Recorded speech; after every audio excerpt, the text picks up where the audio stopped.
Bonjour à tous, ravi de vous retrouver pour ce Morning Echo du lundi 1er juillet 2019. La photo du jour, dans la nuit, Kevin Durant a donc déclaré qu'il passerait au Brooklyn Nets, c'est du NBA en basket, pour un montant assez flatteur de 164 millions de dollars et donc un contrat de 4 ans.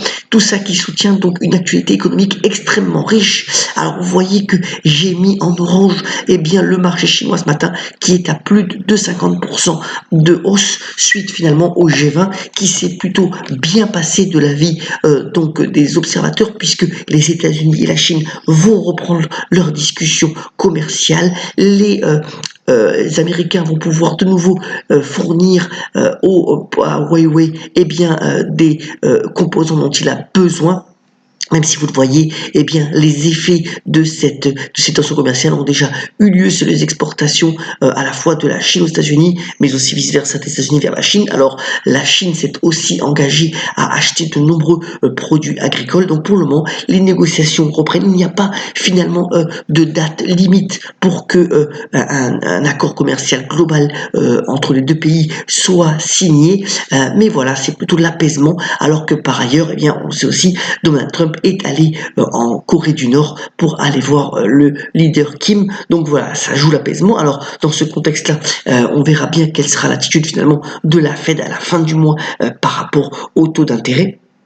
Mais l'accord, il y a aussi un autre accord important, c'est au niveau, vous voyez, de l'OPEP+, c'est-à-dire l'OPEP plus la Russie, pour une extension de la baisse de production, donc du pétrole de 6 à 9 mois. Et sur cette nouvelle-là, le pétrole a donc remonté, et c'est plutôt donc une bonne nouvelle, bien entendu, pour les pays producteurs, alors que dans le même temps, vous voyez que la devise chinoise, donc le fameux yuan, est en hausse, avec donc ce contexte un petit peu d'apaisement. On verra jusqu'à quand, mais pour le moment, donc les futurs sont plutôt en hausse, laissant augurer d'une belle ouverture sur les marchés européens, alors qu'on a eu quand même un premier semestre assez exceptionnel, puisque par exemple le CAC a gagné donc 17% sur les 6 premiers mois de l'année, les autres marchés bien entendu n'étant pas en reste quand on regarde les principaux marchés développés.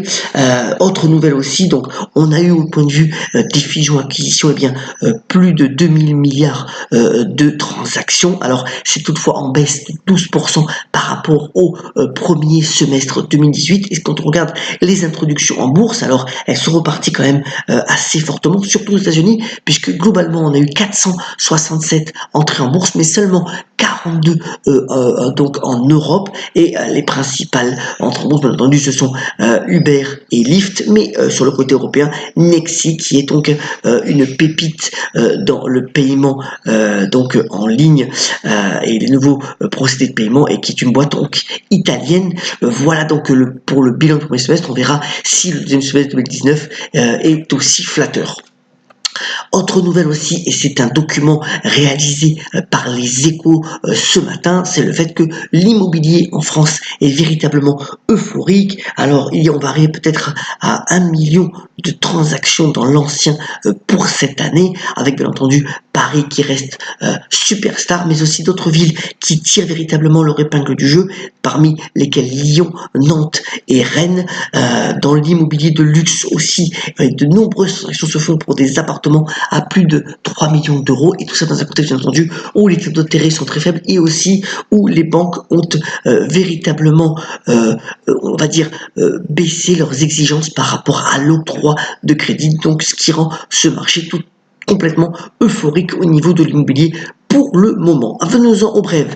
D'abord, alors on voit ici les courbes de Pepsi et de Coca, qui s'engagent tous les deux à véritablement utiliser de plus en plus de plastique recyclé. Alors pour Coca-Cola, c'est 50% de plastique recyclé d'ici à 2030.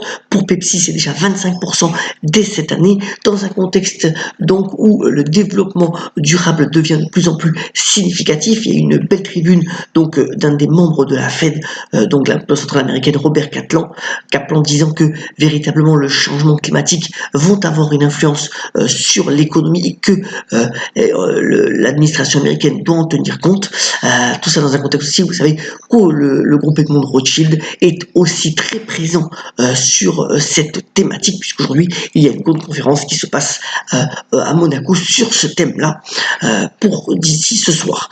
Autre nouvelle aussi, eh bien c'est la belle interview donc de la patronne de Rémi Cointreau dans Les Échos. Alors c'est surtout au niveau du positionnement stratégique que cette interview est intéressante, puisque Rémi Cointreau va véritablement vers le haut de gamme, n'hésitant pas à cibler donc des bouteilles à plus de 50$ pour la majorité de son chiffre d'affaires, positionnant aussi son activité vers des personnes qui recommandent ces produits. Donc c'est toute une stratégie de montée en gamme et qui est véritablement sur le luxe, qui est revendiquée donc par l'un des nos leaders français des spiritueux, qui pèse aujourd'hui plus de 6 milliards, et vous voyez qu'il a pratiquement doublé depuis 50 ans. Sa stratégie est validée par les marchés.